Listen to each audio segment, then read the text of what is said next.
welcome back to Psychedelics Today, a weekly podcast exploring the science and culture of the emerging psychedelic field with your hosts Kyle Buller and Joe Moore. Today on the show, I am joined by Mellissa Stangl and Dan Cleland, the co-founding partners at Soltara. Soltara is an online global community and oceanfront retreat center in the mountainous tropical forests of Costa Rica's Nicoya Peninsula. They work with Peruvian Shipibo master healers and offer plant medicine ceremonies along with other holistic healing modalities. Soltara's vision is to empower you with the tools and knowledge and space to release what doesn't serve you, affect positive change, and to live your truth. And I believe that's actually the meaning of Soltara, is to release. So to release what doesn't serve you. Love it. I just want to give a huge shout out and thank you to Dan and Mellissa for joining me on the show. And also just a lot of gratitude to what they're doing, what they're creating down in Costa Rica, and also for inviting me down to check out what they are creating down there. I went down to Soltara back in January and was hoping to record a podcast there, but things just didn't line up. So I was able to record afterwards, which I think was actually pretty cool because then I really had time to decompress and think about my experience. So yeah, just huge shout out. Thanks so much for having me down and showing me what you're creating down there, Dan and Mellissa. Really thankful for it. So in this episode, we get into the background story of Soltara, Dan and Melissa's bio history, what they've been up to, how Soltara came to be, and kind of the process of creating that. We dive into integration, the importance of integration, and touch on a little bit about their integration workbook that they provide to participants. Talk about the Shipibo healing lineage, the healing potential of community and group work, and also the expansion and accessibility of psychedelics. And then we also touch a little bit on capitalism, psychedelics, and exploring ayahuasca tourism. So yeah, this is a really fun episode, and also I think touched on some important topics, especially with the expansion and tourism part. And yeah, just thinking about everybody in that space at the moment, actually, those retreat owners, the indigenous people that are doing this work, and just how, we're all being affected by what's going on in the world. And yeah, I'm just wishing everybody to be safe, be healthy, and, hopefully we'll all be able to pull through this. But yeah, just thinking about how some of these businesses, all businesses really, are taking a huge hit. But, since we're in the psychedelic space, just thinking about also how a lot of retreats are put on hold at the moment. A lot of healing is being put on hold in that group process. You can still do your healing on the individual level at home or through distance stuff. But yeah, just really thinking about how things are on hold for people to seek healing. So yeah, just a lot of thoughts out there. I hope everybody's staying well. I hope everybody's staying safe, healthy.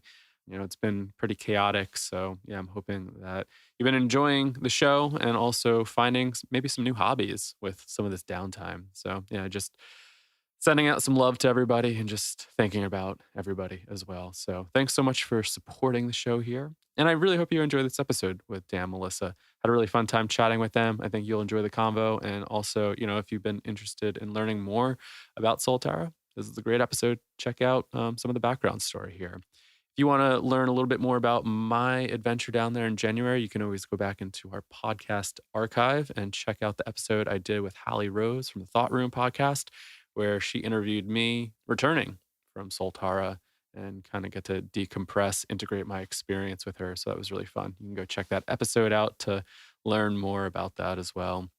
So I'll leave that for this intro for Soltara. Dan and Mellissa go into some depth with their background, so I'll leave their bio and background to them to cover. Let's see, some business and updates. So by the time this episode is going out, you still have a chance to sign up for the Psychedelic Liberty Summit that is happening April 25th, 26th. It's going to be virtual now, so you can go on over to chacruna.net and check that out. There's some links over there if you want to use the coupon code Psychedelics Today, get 10% off. Or if you go to psychedelicstoday.com/welcome, there's an image. You can click that. And that actually helps us out a little bit. We have a little affiliate program there, so we'll get a little commission if you decide to purchase a ticket through that link. And that's through psychedelicstoday.com/welcome. And you'll see the image there for the Psychedelic Liberty Summit. And I will be moderating 2 panels on Saturday. So I'm super excited about that offer. So hopefully you can join us there. Again, chakruna.net, or if you go over to psychedelicstoday.com/welcome, you'll see the image and click on that. Today's show is brought to you by Audible. Audible is offering our listeners a free audiobook with a 30-day trial membership. Just go to audibletrial.com/psychedelics today and get a free book when you sign up.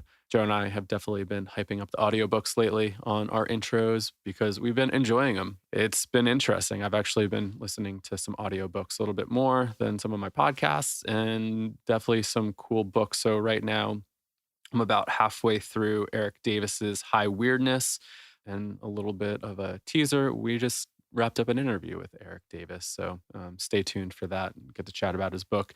Tons of really great selections on there. So in my backlog, I got some philosophy stuff, Eric Davis, some James Hillman interview, or I think they're just lectures that he gave, maybe some audiobooks. So yeah, go check that out. Audible.com/psychedelics today. And also Soltara, brought to you by Soltara. So I'm not too sure actually what's going on since everything is on pause, but when you get the call and if you're feeling called to explore this type of work, definitely check Soltara out, soltara.co. So that's SOLTARA.co, and stay up to date with whatever they're going through with reopening. But if you want to plan a trip when things start to settle down, you can use the coupon code psychedelics today at checkout, and you'll receive $200 off your next retreat. And hopefully things start to die down soon, and we can I don't want to say return to normal because what is normal? And I think we have a lot of work to do. And I don't know if I necessarily want to return to quote unquote normal. And yeah, Joe and I go into this topic at length in one of our previous episodes, one of our Friday week 3 episodes. So yeah, I'll leave that comment to that episode if you want to go check out our thoughts about what normal is and new normals. Let's see.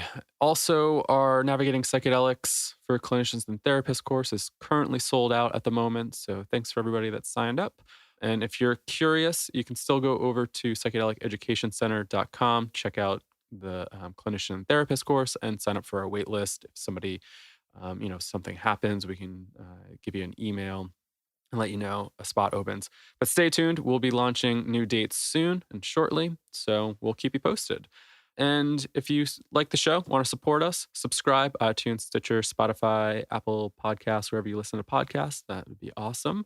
Leave a review on iTunes, Facebook, and that really helps us out tremendously. So if you're feeling called to leave a review, definitely do that.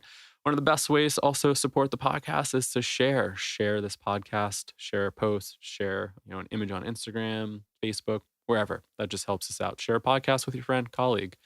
And if you're feeling like you want to help donate, we have a Patreon account, patreon.com/psychedelics today. And you can check us out over there. Oh, and also news, the Shadow course finally released. So check that out, psychedeliceducationcenter.com. So I will leave it at that. I realize, I'm rambling on here with stuff, and yeah, we're getting at almost 10 minutes. So I'm sorry for the long intro. I always want to make these things short, and then I look down and I see that it's much longer. So enjoy this episode with Dan Cleland and Mellissa Stangl from Soltara, and we'll catch you on the other side. All right, welcome back, everybody, to Psychedelics Today. Today, I'm super excited to be joined with 2 founding partners of Soltara, a nice little Ayahuasca retreat center, plant medicine retreat center down in Costa Rica, which I just got back to in January. So welcome to the show, Daniel Cleland and Mellissa Stangl. Okay, cool.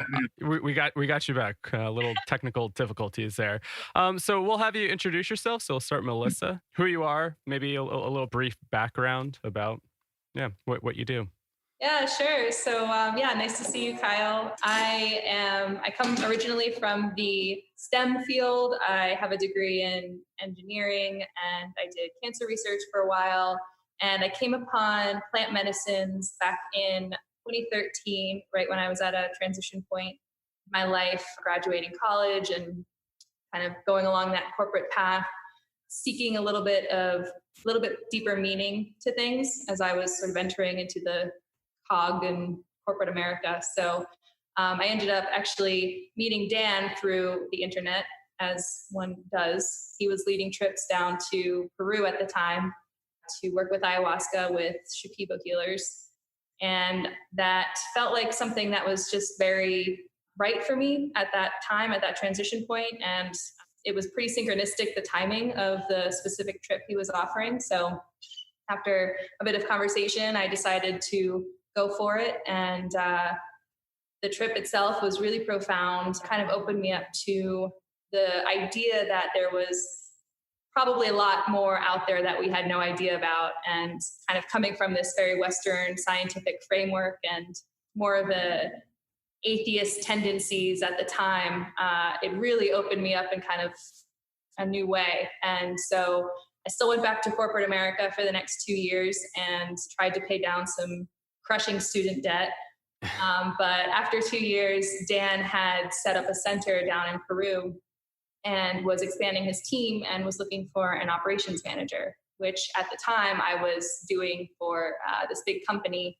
And it was a good experience, but it was a very toxic culture. And I think as a lot of people, especially in my generation, find that a lot of this sort of cog in the wheel approach to life was really missing some deeper purpose. And that's what I was looking for. So it was the easiest cover letter I ever wrote in my life. And Dan asked me if I could learn Spanish within 2 months. And I said, yes. And he said, do you understand this means moving to the jungle? And I said, yes. And so I pretty much dropped everything and decided to take the leap.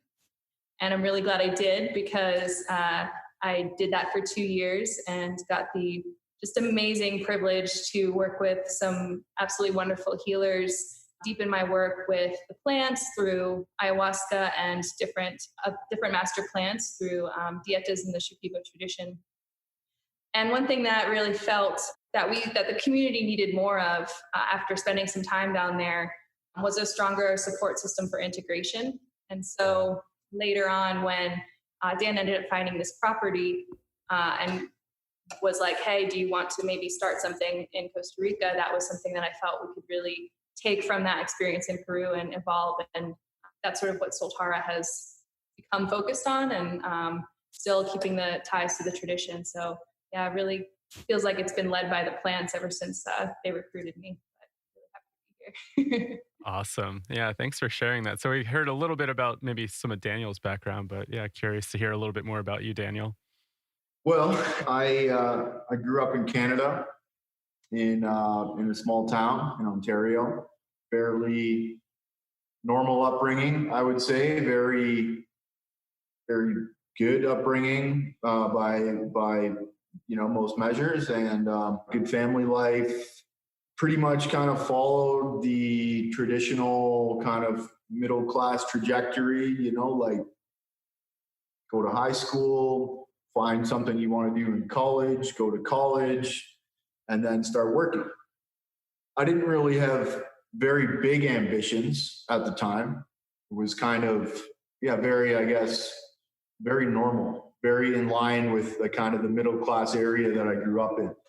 And as I got into the working arena, I guess, I spent, a few years working, like working typical kind of unambitious jobs, and getting into that natural transition of, okay, now you finished high school, now you finish college, now you get a job, now you settle down and start paying bills and do all the normal adult stuff that you do. And just, so it was like looking ahead, it's like, okay, well, what is there, just 30 years of doing this ahead of me, and then I retire, and then then life is over, or how? Like, it just seemed utterly kind of unsatisfying and unexciting and unadventurous for me.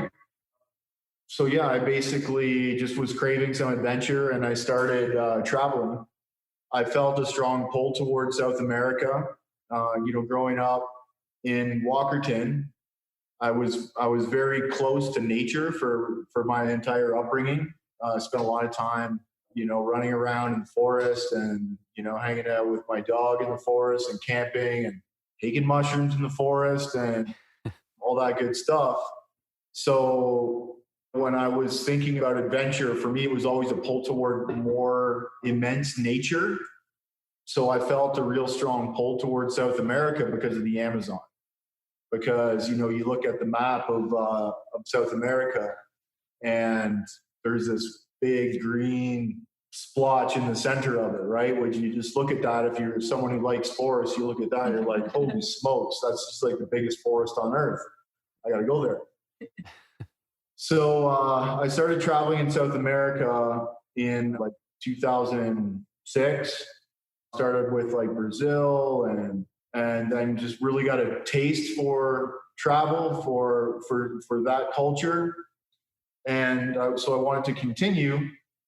And I ended up looking for work in that area and managed to get a job leading tours down in Latin America. I started off actually in Costa Rica and Panama. So we're in Costa Rica now. So it's kind of like we've come full circle, or I've come full circle anyways. Interestingly enough, I didn't like Costa Rica back in 2007 because I thought it was boring. It wasn't adventurous enough for me. Like I needed to actually go right down into the jungle, But now I'm like, I appreciate the comfort, and the boringness of it all. But enough adventure elsewhere. Enough adventure. So anyways, yeah, so I started working in tourism and spent like a couple of years traveling around Costa Rica, Panama, Venezuela, Brazil, Ecuador, Argentina, and various countries in South America. And that's what kind of got me into the whole international life, I guess, actually getting really accustomed to that. Fast forward a couple of years, and I was experiencing some. I got back into the working world.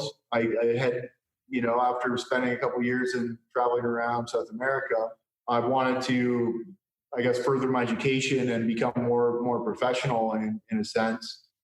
So I got back into the working world and was trying to further my education. And I had a bit of a personal crisis, which prompted me to do some soul searching and try to resolve some of the frustrations in my life and the psychological kind of trauma I was experiencing. So that's what brought me to ayahuasca. And ayahuasca had a very profound effect on me and on resolving my psychological issues and helping to heal some of the trauma that was kind of eating up my life and my energy and putting me in harm's way.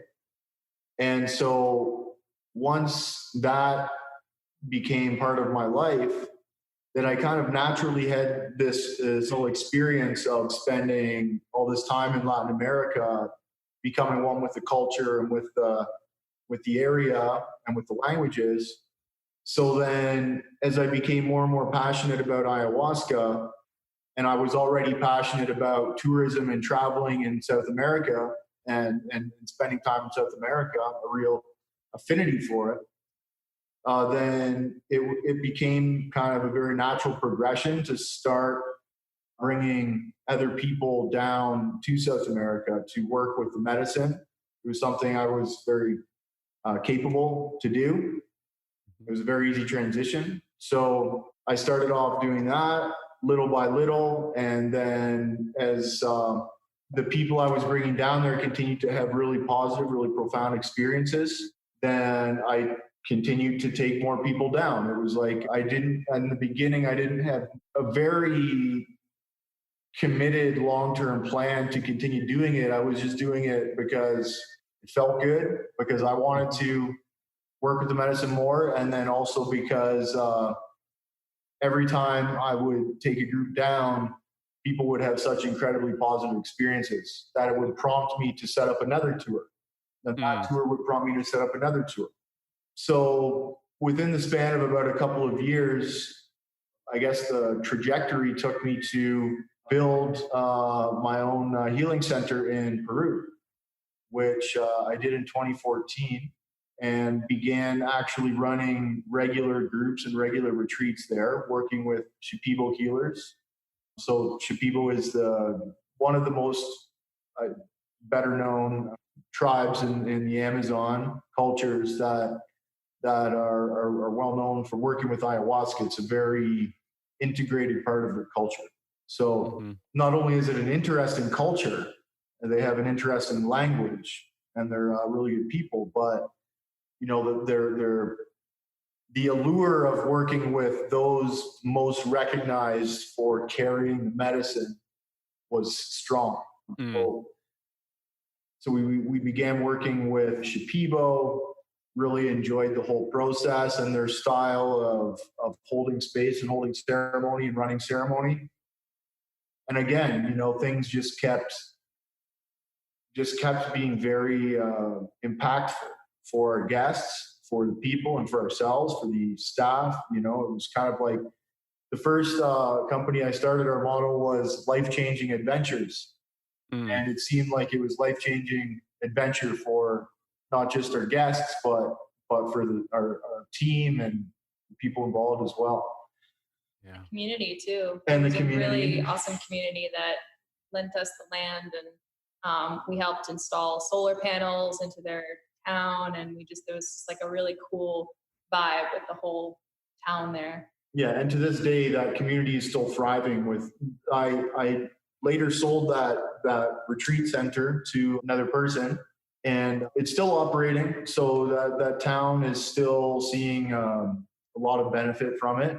It's, I guess, revolutionary for the town, the little village in the jungle, in the Amazon, giving them employment and electricity and all that good. That's amazing. And they didn't really have electricity or maybe any of this infrastructure before getting down there. Yeah, they had a diesel generator in the town that was like broken for 2 years, and the local government wasn't willing to put up funds to fix it. So they literally I went to see it. It was just completely caked in spider webs and like dried up oil, and so yeah, we got them power, and we ran that for a few years. Mellissa joined in 2015 and held down the fort there for a couple of years. And then, in 2017, I sold the center and came up to Costa Rica and started kind of poking around and maybe considering doing something up here. Wasn't really until I found the perfect property. I mean, you've been to Soltara, you know. Beautiful, really beautiful. As soon as I got there, I was like I was unsure about proceeding until I got there. And that made me 100% sure just seeing the property. And it had to be that property. Like throughout the process of acquiring the property, we had some hiccups. And, you know, for a while there, we were talking about possibly starting on a different property. But like I did an exhaustive search of all the other available real estate in Costa Rica, and there was literally nothing else that called my attention apart from this property. I remember the first time I went down to visit the property, and like you go down to the edge, basically like the edge of the cliff, but it's surrounded by trees and you can hear the ocean waves from it. And it's just like perfectly, like the whole area is very mountainous, and you're kind of like above the cliffs, overlooking the sea. But there was this one flat grassy area right on the tip of the property. And I just remember looking at it and being like, this was made to have a maloca on it. Like, there was like one beautiful tree that overlooked it and like partially where we saw the maloca in our mind's eye, and we were like, yeah, I mean, obviously. That's awesome. And Mellissa, I think we were chatting before when I was down there, and you said that was originally some sort of retreat center or a vacation house. It was just like a private family retreat, like a little vacation home. I say, yeah, exactly. More, vacation home. Yeah, like it had 3 little buildings, which we now use as staff quarters, and then it had a little pool. And like we looked at the pool, and the pool, it kind of looked like it should just like keep going because it's like sitting on top of the trees at the edge of the cliff. And so we just like looked at it and we're like, just needs to keep going. And so that's where the idea for the star deck was born. And the star deck is kind of like into the treetops overlooking I think the best sunrises I've ever seen. Probably one of my favorite spots there, just hanging out there. Yeah, definitely. Definitely $1 million view. We really designed it based on our experience of like after ceremony, and you want to go hang out and look at the stars, and like the whole thing was really designed as an ayahuasca retreat center specifically. Yeah. It wasn't like a resort that we bought and then just put a ceremonial space in it. It's like the whole thing was designed with the empathy toward people coming out of ceremony and wanting to have a really profound cosmic kind of appreciation experience, right? And I was so thankful for that the last night I was there. I was like, where am I going to hang out? This is still going. And I'm just so grateful that you guys have that there. It really is a nice touch to it.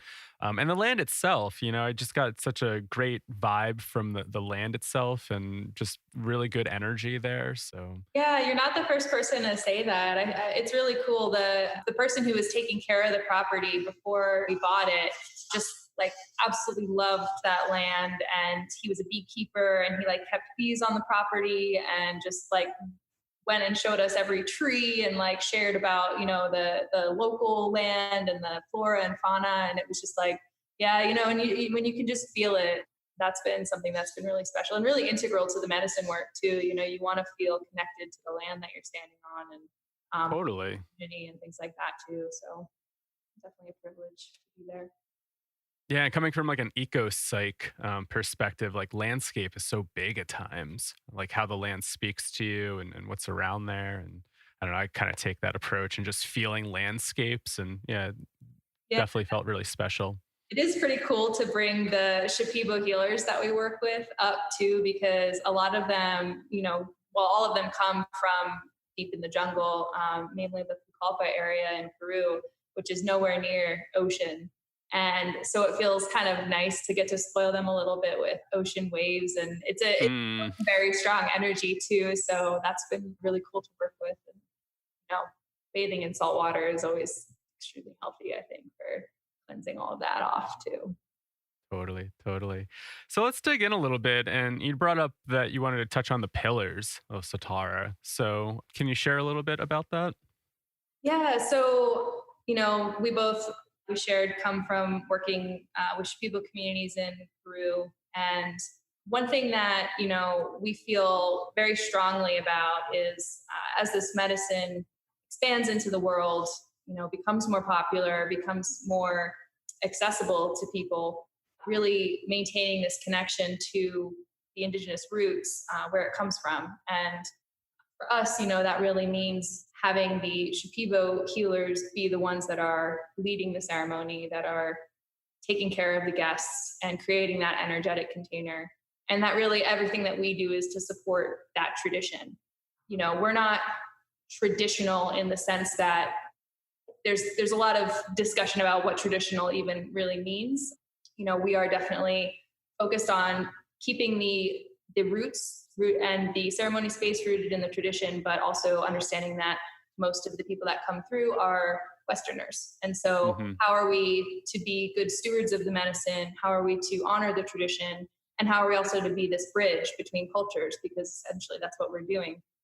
So within that, I think there's two, main things, and that is one being Shipibo led, and then the other side of it being focusing a lot on integration, because the reason we're not traditional is because if we were traditional, there wouldn't be any talk of integration, because in the communities, it's part of their way of life. So integration is life for them, and it's very normalized. And that's obviously not the case for many people who come through and, have to go back to the default world and regular society and their jobs and their environments. And so the other pillar that we really wanted to offer, and also that we felt was very needed, was this integration support, really, which starts once you get to the retreat, and preparation is kind of included in that. So essentially expanding the container of what the healing process is for people.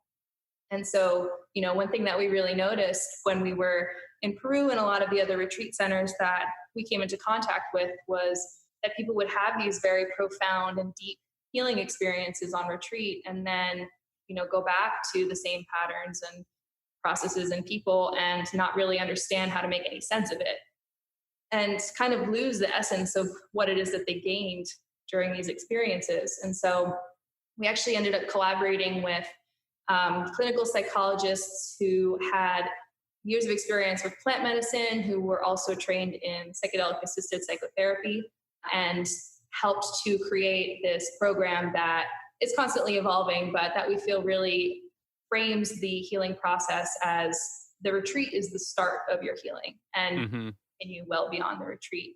So we wrote a book called The Hero's Journal, which you might remember, Kyle.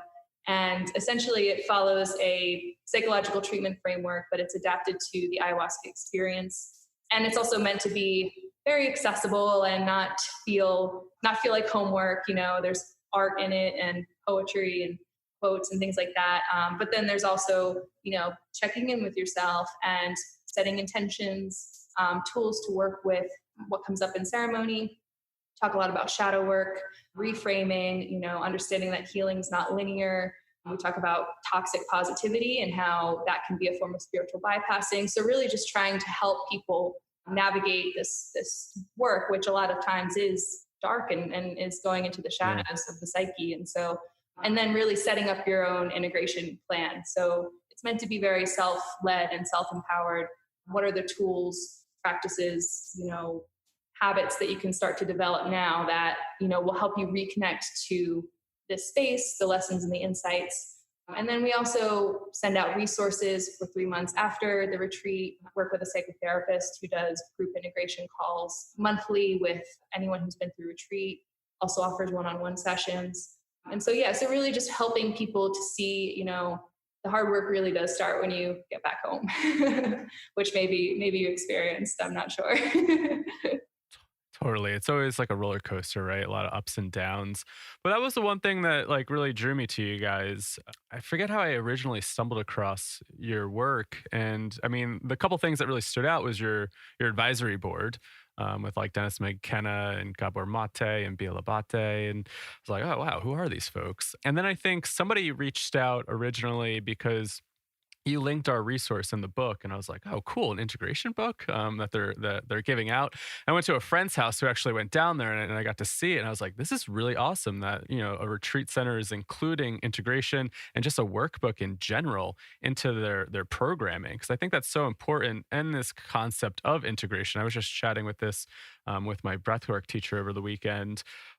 Cosmology, like our cosmology does not include exceptional experiences. And for most, indigenous people, it's like that's their way of life, right? They kind of live in that animistic worldview, and it's much different than a Western perspective. And like it does seem like integration is a really important aspect of this for Westerners because we live more mechanically, and it's much different. And so I just really appreciate the focus on that because it is so important.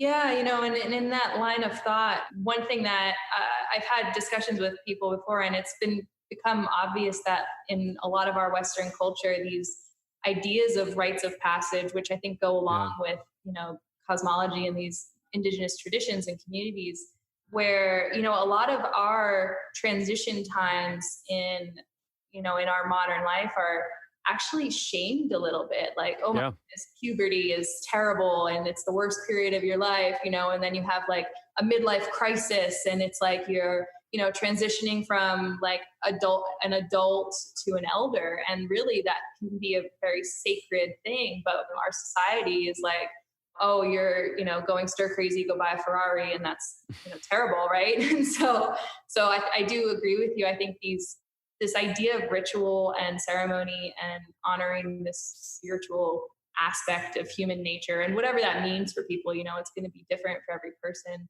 but really just connecting into the sacredness of life, I think is so healing and so needed for modern society where we don't really have that very much at all.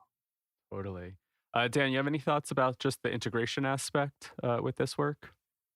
Well, I mean, what we have seen kind of it's transitioning over the years. When we started even 5 years ago, right?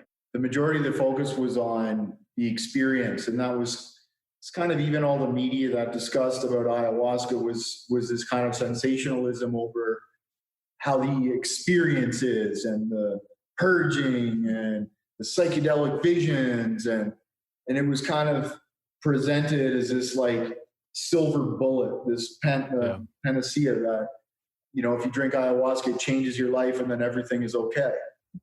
But, having gone through this process with so many people year after year, we grew to understand that that's often not the case. It may be the case for a month or 2 months or 3 months or a year, depending on how things play out when people get back to default life, as Mellissa said, or the default world. And you could just tell that there was something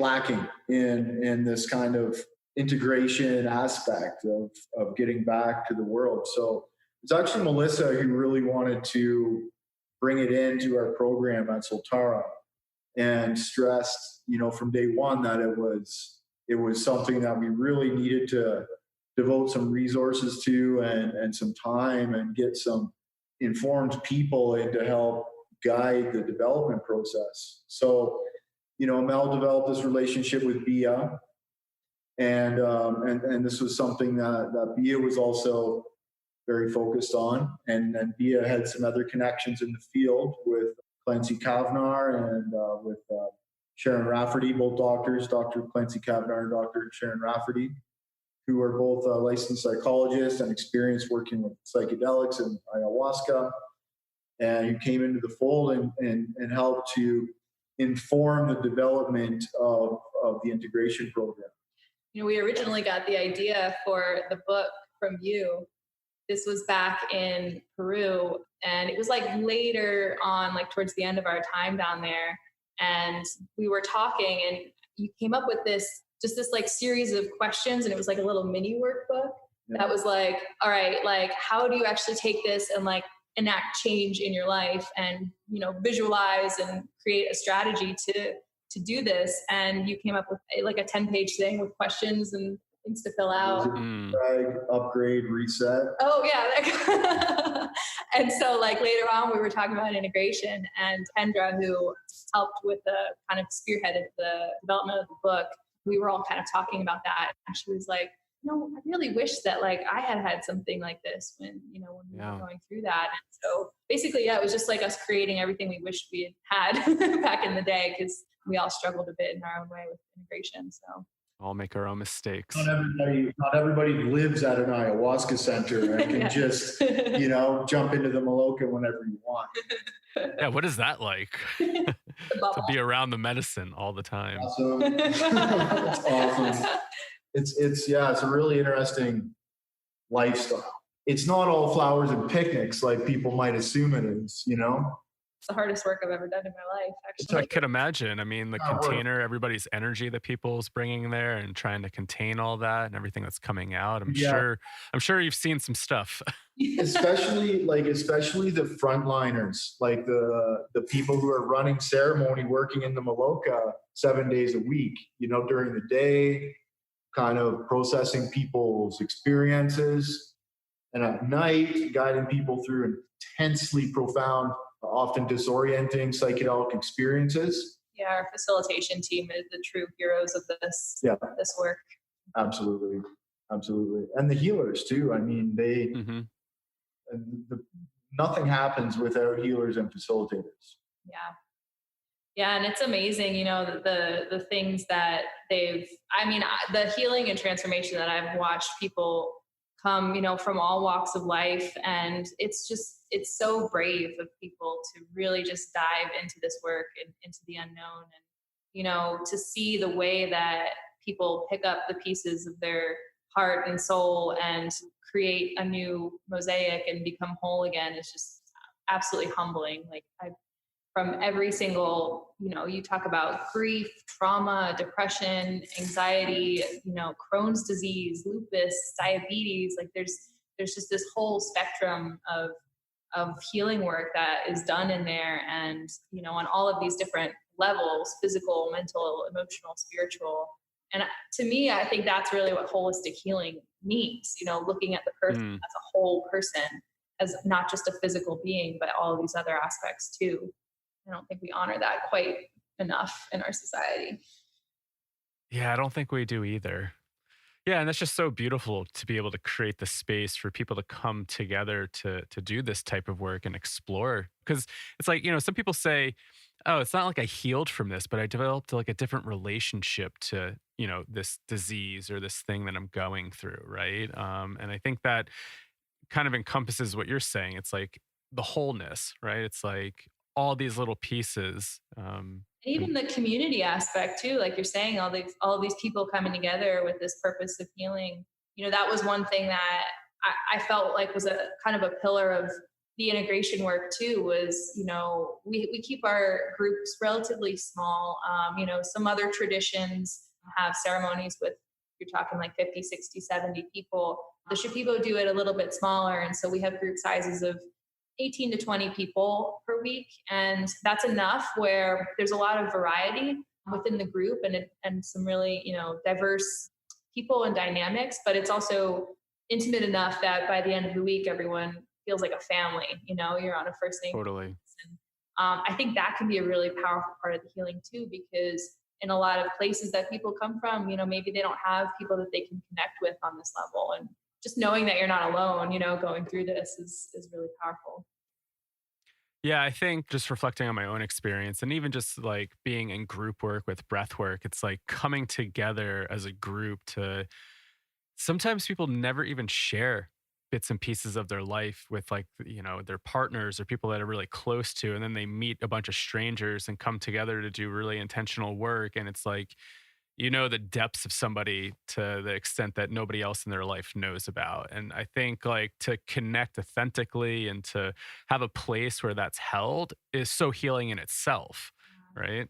Exactly. The safety, where people feel like they can not just, find out who they are, but then be who they are within that container. And then, hopefully bring that back to their community. But yeah, people make really just like lifelong connections. And it's always fascinating seeing the different groups each week, because I swear every single week it feels like there's some reason that those people were there together at that same time, Yeah. There's just something really beautiful about that, and the connections that people form. Cosmic synchronicities. Indeed. I'm only, I was such a skeptic of all of this, and at some point the empirical evidence adds up. I've seen enough of it. Yeah. You mentioned the word safety, and that reminded me, that was the one thing that really stuck out while I was there, was how safe I felt there, and also the container that you guys created. And, you've only been operating for what, about like a year and a half or so? Yeah. And I was just blown away about like just how solid things feel. I mean, maybe it might not feel like that on the back end, but as a participant who's coming, like everything just felt so seamless and just held so well. And that really stood out as somebody that's like constantly looking at this field and really focusing on integration. Yeah, that was the one thing that stuck out the most. And some of the guidelines when I came into the Maloka that first day, and just some of the safety guidelines that the facilitators presented really aligned with kind of some of the things that they talked about, was how we even approached our breath work. So it even felt like really aligned on how I operate at times too. And it felt really great. So I really thank you for creating that space for everybody. A lot of careful consideration, planning, management, investment, time and resources and people goes into making sure all the bases are covered there. Not cutting corners, anticipating, any kind of given scenario, and applying, decades of combined experience to actually knowing what the potential scenarios are, and forecasting them and catching them, nipping them in the bud, and making sure someone is there to respond, who actually has competency in doing so. Yeah, it's funny. The name Soltara comes from soltar, which is a Spanish word which means to let go or release. And it's really hard to feel as though you can let go or release unless you feel really safe. And I think that really does speak to the knowledge and experience of the team that come together, bring best practices, and healers understanding what that means to hold an energetic container, because that's really how the deep work gets done. And I know for me, one thing that I really love about being in Costa Rica, being at a place where it is a little bit more accessible for people. Maybe they do feel a little bit safer because we're not like in the middle of the Amazon jungle. And then the protocols that we have in place.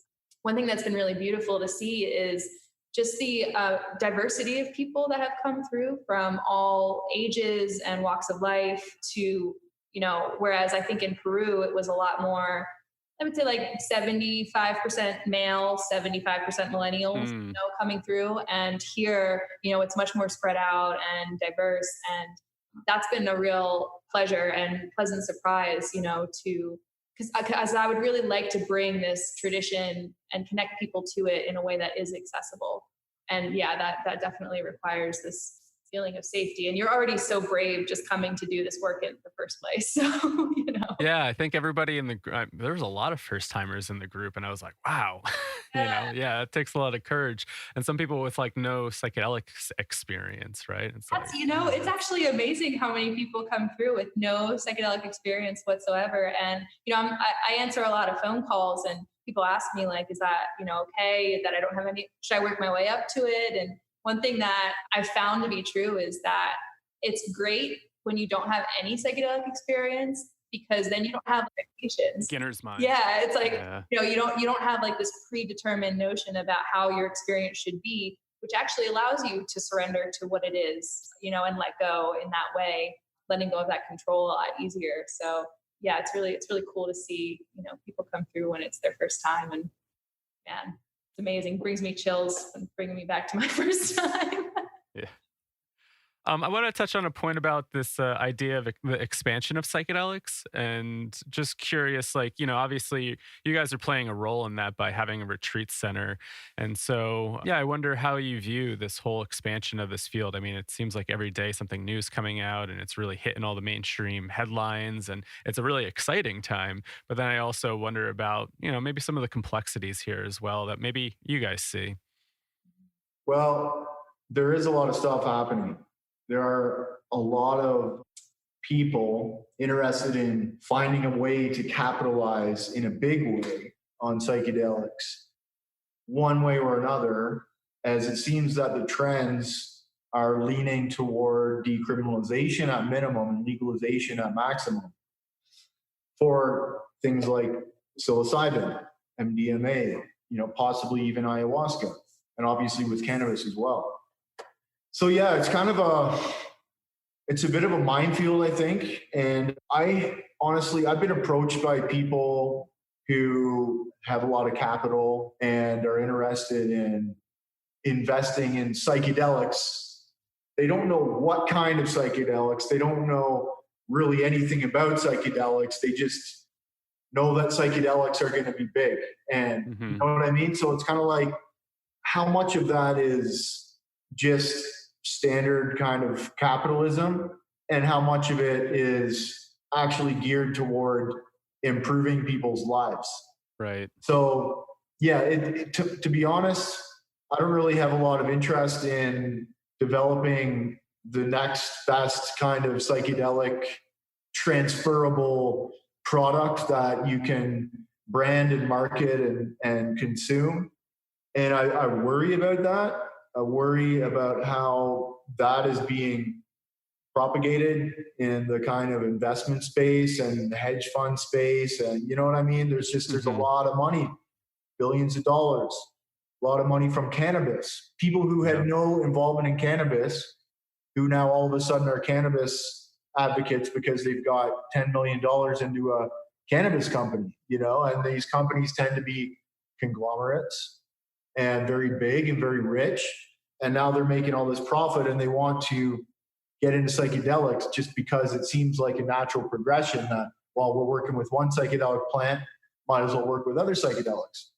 Yeah. But are the people running these companies conscious of some of the intricate kind of nuances that come with this territory, that come with psychedelics, the dangers, the benefits? Do they take psychedelics themselves?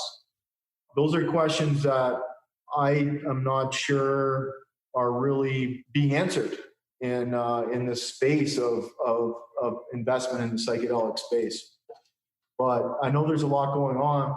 There's probably all kinds of fancy new plans in place and fancy new products and treatment centers and all kinds of interesting stuff. But I think the further away you get from the tradition, the less interest it has for me personally. And I think, in the same sense, the less beneficial, it may be. And I don't know, it just doesn't feel super aligned to be taking these kind of nature-based traditions and then turning it into science and capitalism, and you know what I mean? Yeah, that's what I was gonna say. This like colonialistic approach of trying to find like the instant gratification. What can we skim off the top and just put in a pill so that we can take and have it sort of fix our problems for us? And to me, it's like it's exciting that there is a lot of science that seems to be backing up the benefits of psychedelics, which many of us already knew, but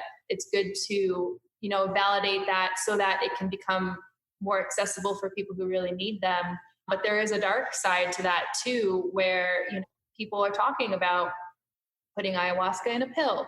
And when you strip it, like I can't imagine taking ayahuasca without the context of ceremony, just in the Shipibo culture in general, it's actually the ceremony that's the healing part. And in their culture, they believe, and I felt this, that it's actually just the healing songs that they sing that are the conduits for the healing work done, and the ayahuasca just allows them access to connect with the plants, which are ultimately what's coming through them through the form of song and doing the healing. So I've sat in ceremony and not drank just to receive song.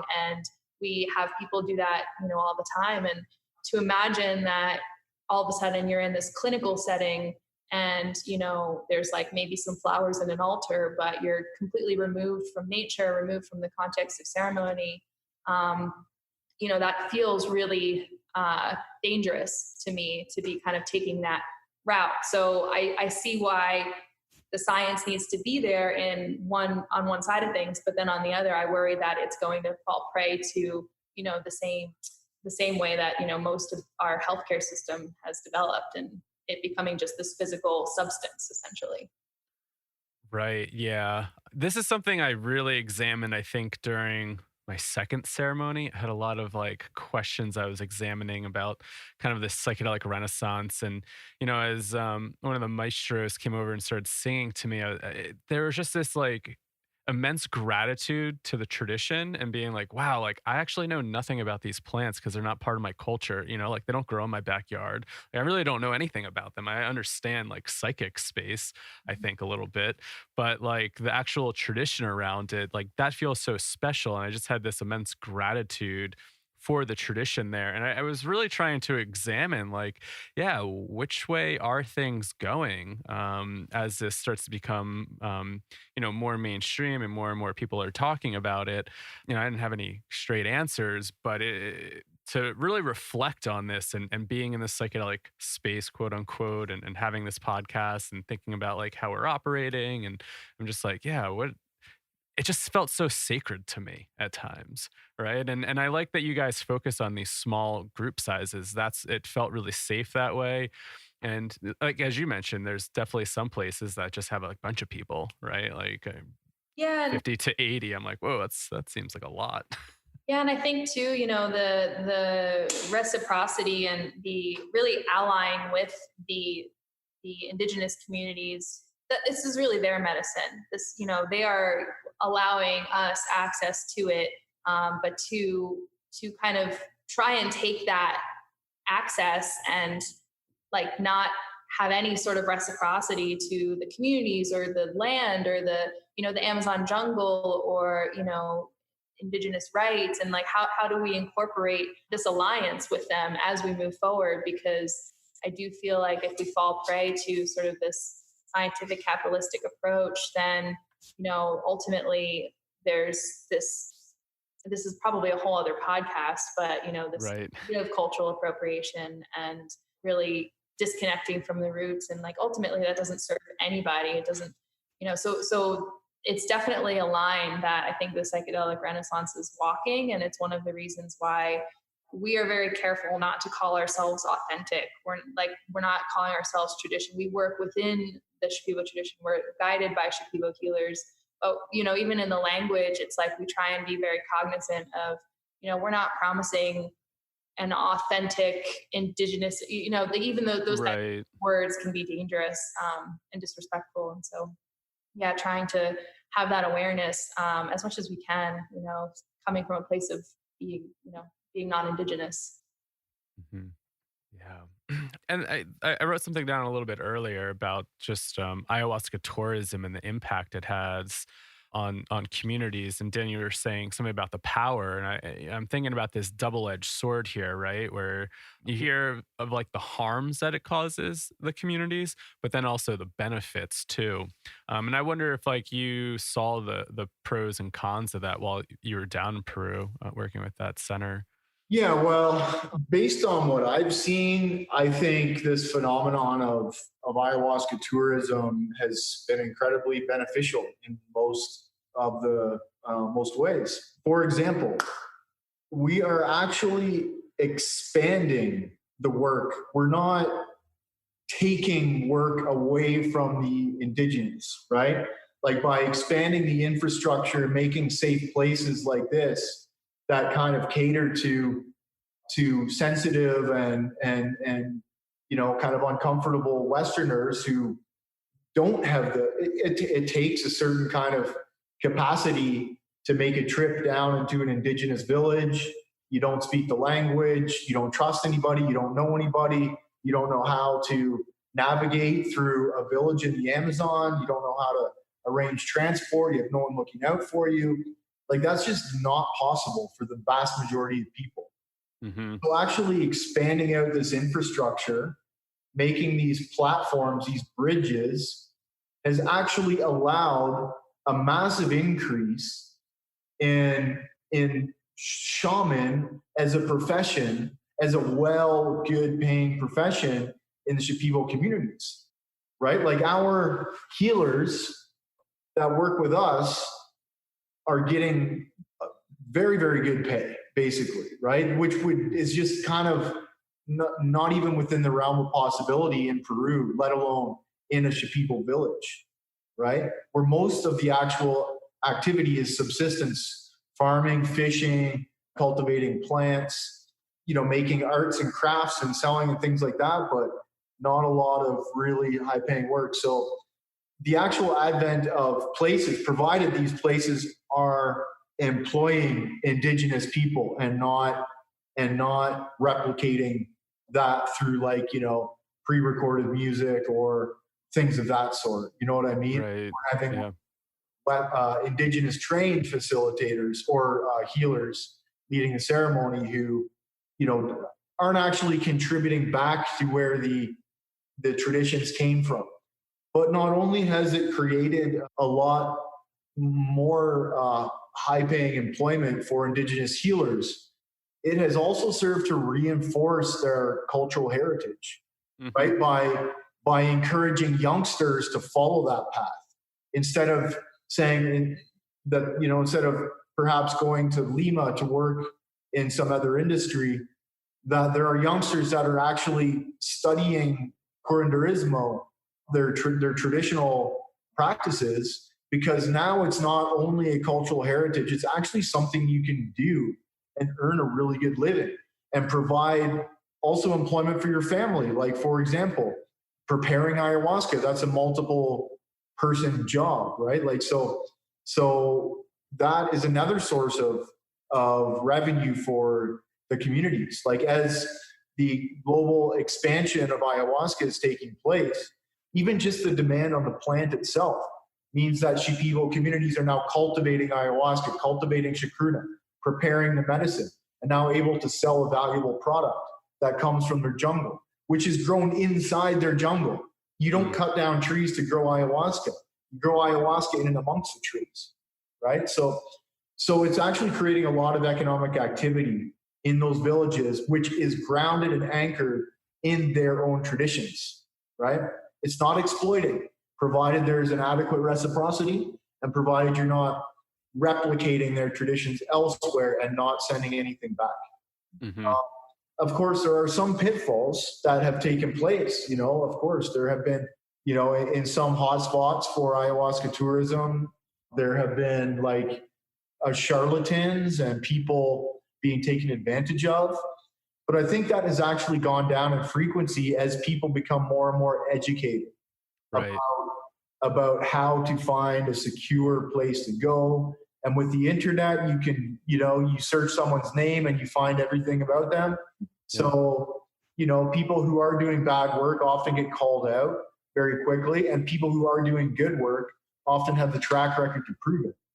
So while there are some incidents and instances of negative events taking place, very rare occasions of personal injury or death, I think the net positive is dramatic in this for the actual Amazon, for the indigenous communities, and also for the people who are participating in these traditions, these ceremonies. One thing I think that's also pretty cool is that in recent years, there's been more of a collective effort to spread education and awareness about indigenous communities, about, how they approach the medicine, about their rights. And, so Bia Labate, one of our advisors, has hosted many conferences in recent years about the psychedelic movement and really asking the hard questions.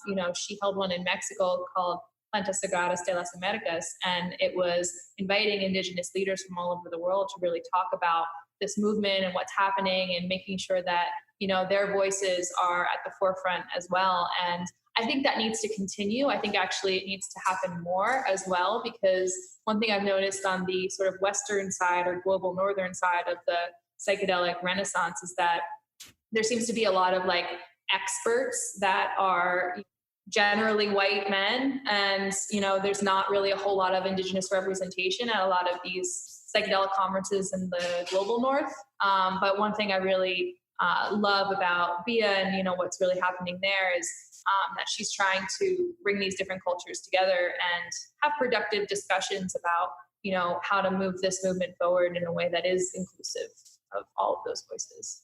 So important. Yeah. So important. Something else that kind of came up when Daniel was speaking about like the youngsters. I was just having a conversation with somebody earlier about this. It's like almost like our interest is keeping like the ethnobotany alive in a sense, because maybe the youngsters aren't wanting to learn this. They want to go off and maybe leave their environment to get a job that pays well. And it's like our interest is like, hey, no, there's actually something here. And it's this weird dynamic relationship I see. And there's a quote, it might have been in this movie, Dances of Ecstasy. Maybe this is where I heard it. But it was talking about Western interests in indigenous cultures. And it was like, Westerners grew up and left the Garden of Eden, and now they're trying to return. And then those folks are like, in it and they're wanting to leave because they see like the opportunity outside. And so like when I think about that, it is this weird kind of dynamic relationship. It's like the grass is always greener, right? Yeah, exactly. I was talking about this with someone too, I don't remember who, but talking about the way that a lot of like in recent years, because youngsters have seen all this opportunity and everybody's got cell phones now, right? Everyone's connected to the internet, and they're on Facebook too, and they see kind of like the lifestyles and opportunities of more like, I guess, westernized culture. And yeah, exactly. They, we're seeing more opportunity, and sort of this culture was dying. And I do think that this is a really interesting benefit. There seems to be somewhat of a resurgence in interest in the culture on both sides now, and that being something that can really benefit both sides too. Yeah. Are you guys doing anything in effort for sustainability or helping with the indigenous cultures at all? Yeah, so we actually just completed a fundraiser for the Amazon. So Dan has worked with Amazon Watch Amazon Rainforest Conservancy and Amazon Watch, and we have been collaborating with them, trying to raise some money for. Well, it was originally prompted from all the fires that were happening, Mm, and so I think we raised over $10,000 at the end of it. And so we're in communication with them to use a big chunk of that money to actually replant just wild ayahuasca, not even like for our cultivation, just to like put it back in. And then the healers that we work with as well, they all are now growing and cultivating ayahuasca on their land. They have hectares within their community as well that they've been, really starting to cultivate. So yeah, we want to support them and their continued efforts. And awesome to hear. We're already at an hour. I don't know. This thing flew by pretty quickly. Still lots on my mind to chat about. But anything that you guys that we didn't touch on that feels important to share that you guys want to maybe close with or just wrap up with?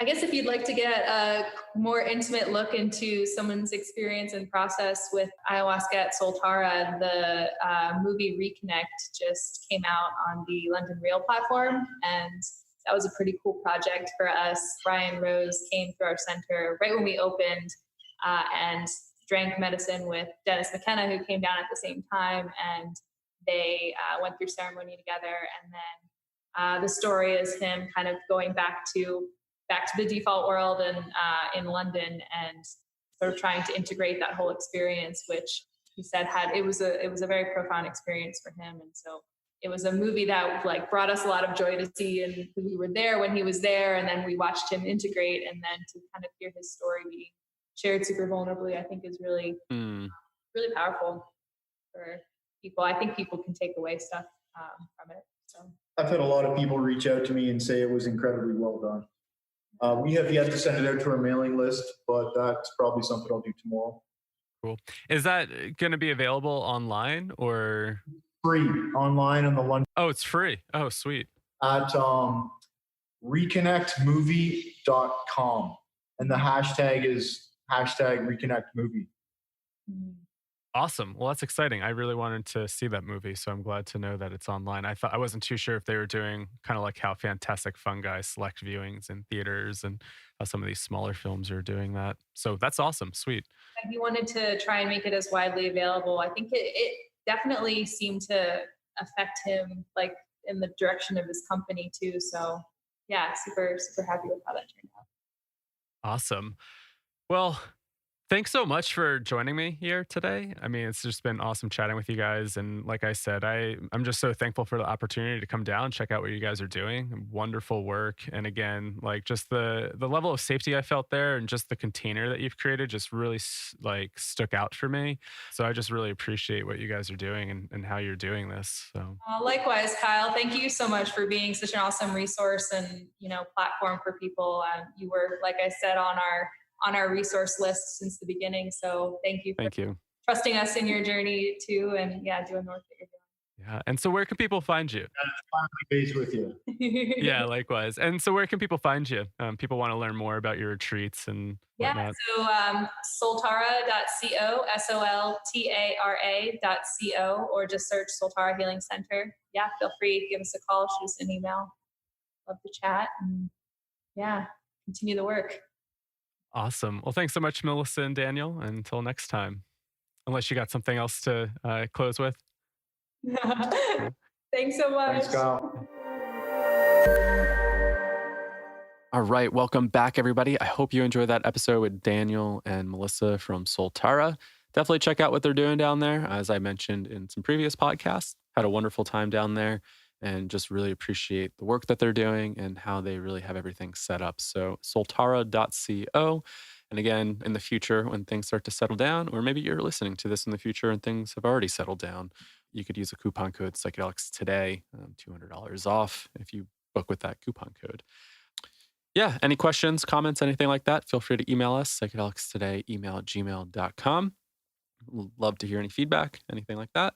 Again, be sure to subscribe to us on Stitcher, iTunes, Spotify, Apple iTunes, Google Podcasts, Apple iTunes. I don't even know what I don't have a Apple. I have an Android, so I think it's just what Apple Podcasts now. Just subscribe. Yeah, thank you. And again, I hope everybody is doing well, staying safe out there. Thank you for the support. Thank you for listening, and thanks for being part of our journey over the past few years. And again, definitely check out this shadow course I just released. You can check that out at psychedeliceducationcenter.com. Super excited about it. Recorded it with Dr. Ito Cohen and had a lot of fun with it. And I think really important topics to be exploring now during this time. So wishing everybody the best, everybody well, stay safe and healthy, and we will catch you on the next episode of Psychedelics Today.